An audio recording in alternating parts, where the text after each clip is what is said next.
Good morning, Ben Laube. Good morning. How are I'm you? on Facebook. Yes, I've indeed. noticed a new trend. I just like starting all Facebook Lives with a little jazz hands. And, Oh, and no, I think it's really important. We can give a shout out to a fellow realtor that I know you know and love, Jill Liebernight in Texas. You met oh her, yes. right? And she taught me jazz hands. So I just think every morning should start with jazz hands. That's the So best way to start the day. right, especially. Ben, I'm so excited to sit down with you today and have a chat about Orlando real estate. Yeah, we got a lot to cover. We have a lot to cover. So let's dig right in. Now, Ben Laube, broker associate, killer rock star agent. For anyone watching that hasn't had an opportunity to meet you yet, please do share a little bit about yourself and your background. Yeah, so I'm one of the rare Florida natives that apparently stuck around, which is kind of ironic because most people move to Florida from out of state, and most Floridians move out of Florida for some reason. So was born and raised in Apopka, and went to school for web design development. Had a short career in marketing and web design, which carried over those skills into real estate and transitioned into real estate about 4 years ago. Yeah. So Jeff, myself, and Ben go way back, as you were mentioning, your future life when you had your web development business. That's where the three of us first met. And so, yes, you hold many talents because you are an amazing web developer as well. Thank you. Yeah, we met 5 or 6. I think it was like 6 years ago now. I think it was longer. I think you're now showing your age. I think you just forgot it was actually longer than that, but I'm kidding. You're still so young. I was always taught to round down. That's right. I love it. I love it. So how long have you been a realtor with eXp Realty? So I just celebrated 6 months with eXp, and it's been, I mean, miraculously different. And so March will be my 7th month. Mm-hmm. Fantastic. How have things been progressing along? What are your most favorite tools or resources you found to be beneficial? Whew. I was really kind of blown away when I first switched to eXp. I was coming from a boutique brokerage, but the amount of tools and resources that eXp offered, using Jeff's line, it was like drinking from a fire hydrant. There was just so much information and so much resources that it took a while to acclimate to kind of figure out, how to adapt those tools to my business. My favorite one is definitely probably KV Core. The fact that it's included, we don't have to pay for it. The interface is so much cleaner and nicer than our actual MLS. So I don't have to send people MLS links anymore. I can just set them up on our beautiful websites, and they can search properties through there. So it's definitely made it a lot easier when working with customers, and making sure we're on the same page as to like what listings we're reviewing together and stuff. So let me just get this right. So you being a web developer, a very successful one who kicks serious butt in that field too, I might add, you are an advocate for KV Core, which is complimentary for all eXp Realty agents. That speaks volumes. Yeah, and it's just one of the tools, that we use on a daily basis, and even just the integration between, with everyone else of eXp, and the collaboration between everyone, I think, is amazing. I don't think I've ever met someone a part of eXp who's not willing to help you, and not willing to share their business secrets. In the past, a lot of people have worked in silos, and they don't really get out or share anything that's helping them, succeed with their business. And that's definitely a different mindset at eXp. So many people are just so willing to help and share their secrets, and tips go back and forth all throughout. We talk a lot about that around here, and I've coined a new hashtag actually, so please do share it if you would, because I am all about it. It is authentic collaboration. Yes. It is a level of collaboration unlike anything I have seen before. What are your thoughts on that type of collaboration we're seeing? Are you feeling that it's really a derivative of the fact that we're all agent owners in our company? I think that's definitely part of it. I mean, that mindset sets the tone of, let's raise everyone's boats together. Like let's support each other for growth. Whereas I think in a lot of other different brokerage environments, you feel like you're competing with your other agents in the office. And I never got a sense of that, and of that while at eXp. So even just going to the conferences and being part of the bigger eXp network and realizing, okay, there's agents across the country, we're in all 50 states, soon to be international, hopefully. And we're able to meet each other in person, but easily communicate online through Workplace and the other platforms in eXp world. So just the symbiotic sharing of information across the country and across the brokerage was definitely much more powerful than I kind of expected. So I concur with that. I really can attest now. Jeff and I are 18 months in. Our anniversary, I think, is a week away, by the way. You have to throw a party now. Right? We need a party. Good point. Good excuse. I got to call Funk. Hold on. I got to tell him. He's going to love that. He's going to love that. Ben Laube says I need a party. So even if I look back 18 months ago, where I was so super excited to be a part of this movement, I didn't have full comprehension to the fact of what it really meant because I hadn't lived in it yet. And so now, I'll often say I'm beyond the honeymoon phase, as you are too, Ben. We've joined eXp, we're over the honeymoon phase. But the reality is that there's just so much good going on. And I feel it's really important that we continue to have these conversations across brokerage lines, right? I think that we have this authentic collaboration going on, which is just organically happening in our brokerage. But what would happen if we came together as an industry and uplifted our industry to really change our reputations and kind of spread that authentic collaboration instead of having that competitive mindset that exists? The world is our oyster. Yeah, I mean, it definitely would also help like increase standards. Yeah. The whole issue when you're not sharing information is you're not bettering everyone. And, we come at it with a helpful mindset. So it doesn't really matter what brokerage you're with, but if I can help you or teach you a way to better your business in the future, then, it's not only helping you as an individual, which, makes us feel good, but also it's raising the quality of realtors within the area. So like you said, the public perception of it will definitely, of realtors will improve because the standards will be risen. So one of the reasons I've been having so much fun, and listen, there's a ton of reasons. The list is long. We have a lot of fun here. But one of the reasons is because I have seen a renewed interest in a mindset shift. And so I happen to find myself constantly around people like yourself, because I love working with Ben Laube, that share the mindset that we really want to start to examine our reputation in our community and continue to focus on uplifting ourselves and improving that reputation. And where that all comes from is, I think, service. We need to up our game in service. We got to do it. So share with me a little bit about what are you most excited about in your current business? In my current business? Yeah. And it's been bouncing off the walls recently. So that's exciting. How is it bouncing off the wall? Well, I mean, just in this past week, I had 3 listing agreements executed, and hopefully the 4th one will be signed by the end of this week. So,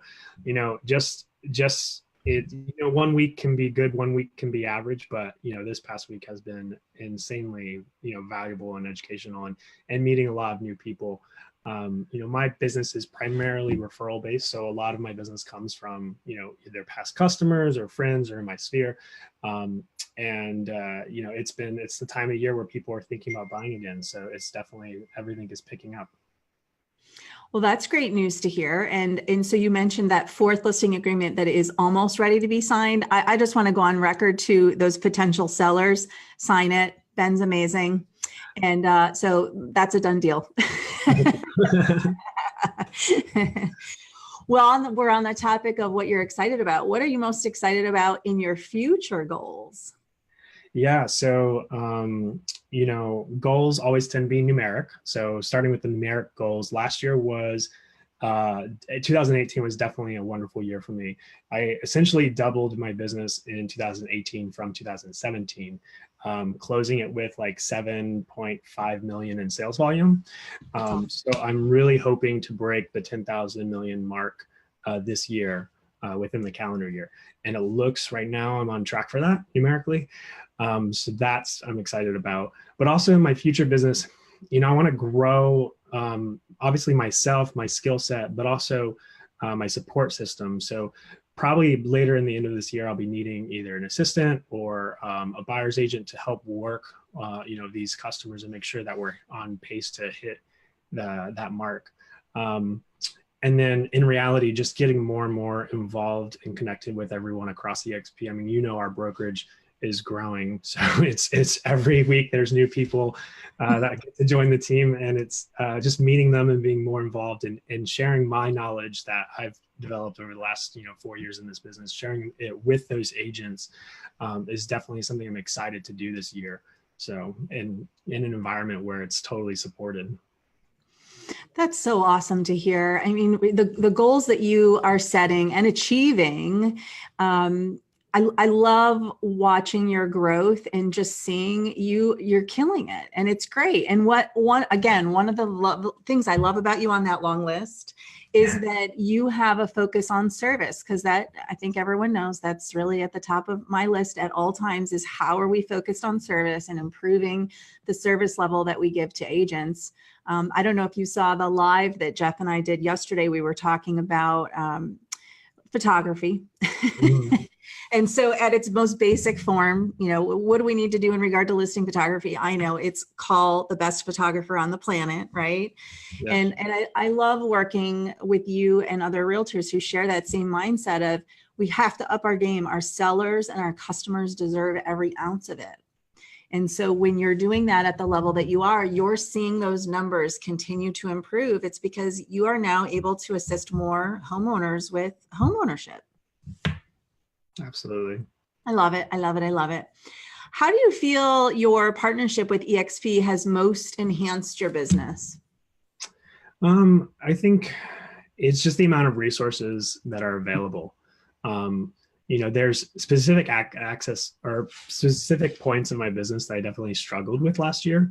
And being in an environment where education is nonstop, I mean, this symbiotic relationship and, support network that we have has been beneficial, but also the training in eXp world. I mean, if I ever have a question or I'm wondering, or if I want to get better at using a tool like KV Core is amazing. And honestly, for the first 2 months, I didn't know where to start with it because it's so vast and there's so much you can do with it. And so, having our constant, trainings in eXp world of how to better utilize the tools that are available and kind of fully, optimize the resources for your business is definitely, was incredibly impactful on improving my business last year.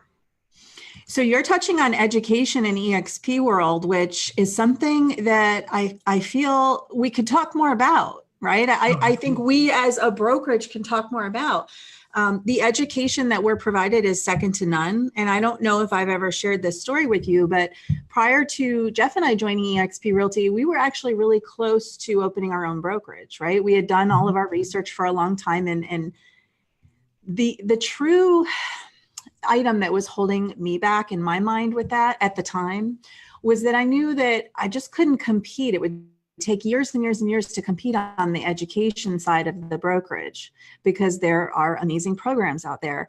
What I learned is, among other things, eXp Realty has such a phenomenal educational opportunity that can enhance the agents around us in their business. And here's the really cool thing.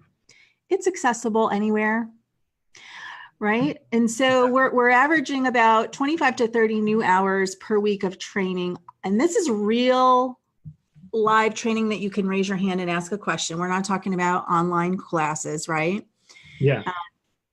Do you have a particular class that you've attended in addition to KV Core? I know you're really dialed in there. Do you have a class that you've attended that you found to be really beneficial? The sessions that I find most beneficial most often are usually the iConversations, which I think you've talked about before. But I mean, as you know, and as you are, congratulations. The icon agents within eXp is basically the top. Is it either 1% or tenth of a percent? It's more like 0.5% at this point, but I say 1%, but it's running around the top 0.5%. So the top half of percent of agents at eXp now at 16,000. You know, it's during iConversations when they come together as a panel and they share all these things that they do, and that they found out things that don't work and things that do work. Usually the things that they tried that don't work are more valuable to know. Avoid those traps. Yeah, avoid those traps, and watch out. And it's just one of those ways that we're getting really good information from people who have been there before us. So as like a newer agent, right, I haven't been around for decades, and being able to learn from people who, like yourself and other icon agents who have doubled their business in the last year, and sharing that knowledge openly and freeingly is just very helpful. I mean, that's probably my favorite session. Yeah. And it's nice that I can listen to it on the go. On the go, right? Yeah. And I think there's been times where Ben might attest to this. I might text Ben and say, are you listening? What are you doing? You can listen to this. You can just turn it on and let it on the console in your car. You can just listen in any of these meetings, which is so awesome.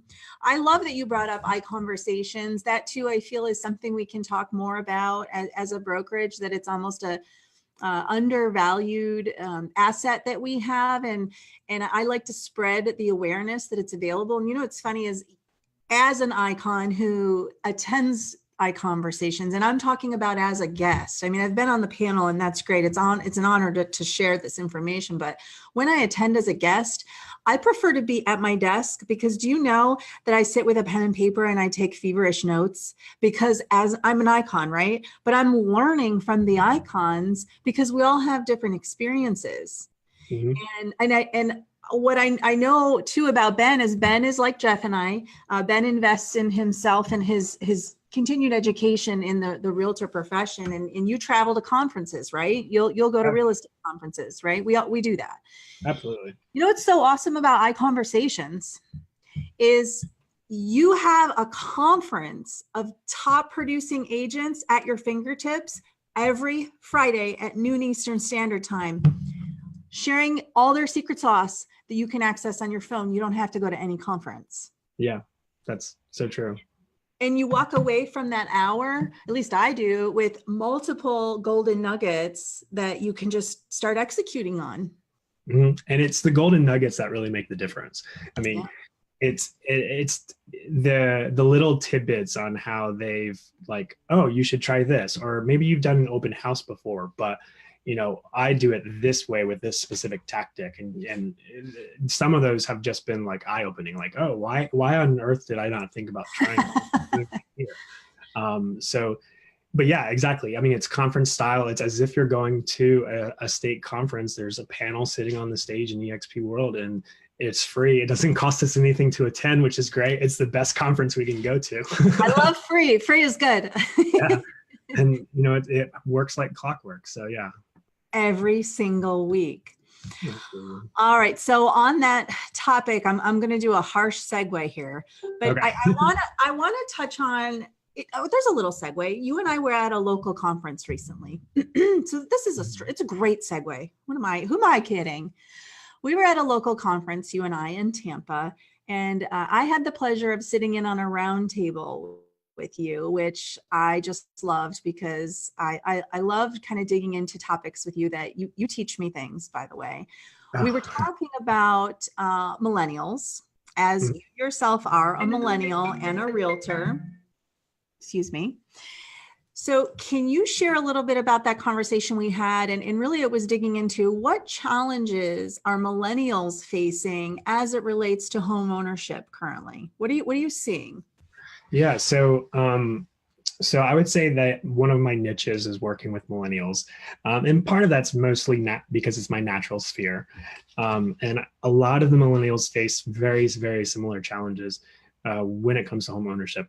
Half of them usually don't even want to buy a home, and they're more comfortable renting. And that's just ease of convenience, lack of commitment, but also, the wanting to have that flexibility to move in a year if their career changes or anything like that. So I think the mindset of the millennial generation itself has really slowed people's urgency to buy their first home. The other thing that's really affected them is, student loan debt. So with student loan debt being at an all-time high, most millennials are putting off buying a home until they've either paid down majority of it or part of it, or until they really have that income back from student debt so that they can put it toward a house. And the third thing, that challenge I think most millennials face, is really just saving enough money for a down payment. Now, I've worked with a lot of them, and most often they assume that they need 20% down to qualify for the purchase of a home. And that's just not the case, especially with the home buying programs, the new first-time home buying programs out there. I mean, you could get into a $300,000 house with 3% down, if you have good credit. And so really, you're getting a really nice piece of property for less than 10,000, and then a little bit of closing costs on top of that. So it's really helping millennials specifically break through those myths that have just been set up in front of them, and those lenses that they're looking through is really like half of the job when working with millennials. But it's possible. You bring up really good points to consider too. Is so there is a messaging that has been delivered which perhaps creates myths in their mindset, and this too is an important conversation that we continue to have to at least show opportunity for them, that they realize they can attain home ownership earlier than they thought. And by the way, a $300,000 budget is an awesome budget. I mean, especially in Orlando. Oh my gosh, that's an amazing house here. Yeah. And you can also, I think one of the thing that, millennials struggle with is when is the right time to talk to a realtor? That's honestly one of those top 3 questions I get all the time. And I always tell anyone who's renting, I'm like, the minimum at least 6 months before your lease is up, because it takes 6 months to get your ducks in a row to find that house, and it takes 30 to 45 days to close. But personally, I'm willing to work with millennials, or essentially anyone, if they know they want to move within a year, right? Yeah. So even if it's 12 months out and your goal is to, buy a house by the end of 2019, it's not too early to talk to a realtor, because we can make sure we can prep you, right? With both financially, make sure the lender talks to you and all that stuff, but really get your mindset focused and kind of educate you ahead of time so that you're not running into it on a crunch timeline and blindly and then making a bad decision. So you're then setting up your customers for success because you're operating in a proactive stance rather than a reactive stance. And that is a noteworthy point for all potential home buyers, is that timing is critical. And there is sometimes a hesitation to make that initial contact to a realtor. I think it's really important that we continue to focus on that. We are very accustomed as realtors to working with buyers that have longer time frames. I say it all the time. We work with buyers who call us and they're ready to go tomorrow. And then we work with buyers who say, I'm 5+ years out. Here's the awesome thing is, we all are your point of reference and your support through that entire timeline, so that it eases that workload from them. That's what we do. Right. I love working with buyers who have longer timelines, because that's fun. That's a journey I like to be a part of. So that's not something I shy away from. And I think as realtors, that's our job, is to provide that resource for them through the whole time. Just start the conversation so that we can make sure you're proactive and we have everything prepared for you. Yeah, and it really goes back to education too. I mean, at first when I got into business, I was like, oh, first-time home buyers are people who haven't, bought a house before. Well, in reality, everyone that we work with is almost a first-time customer, because maybe they haven't sold a house and they're selling their house that they've lived in for 20 years. Well, the process now is much different than it was 20 years ago. Maybe they bought their first house 5 years ago. Well, the documents have changed. I mean, our contracts change almost every year.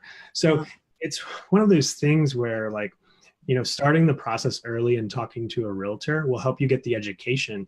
And I focus now on making sure that I treat every customer like a new customer, because things change so rapidly in our business. And honestly, as realtors, when we're doing 30 to 50 transactions a year, we take it for granted because we've done this. We do this multiple times a month. But we have to remind ourselves that, hey, this customer hasn't bought a home in 5 years. They don't know what they're going through. They probably barely remember doing it the first time. So let's make sure we educate them on every step of the way. So I love that point.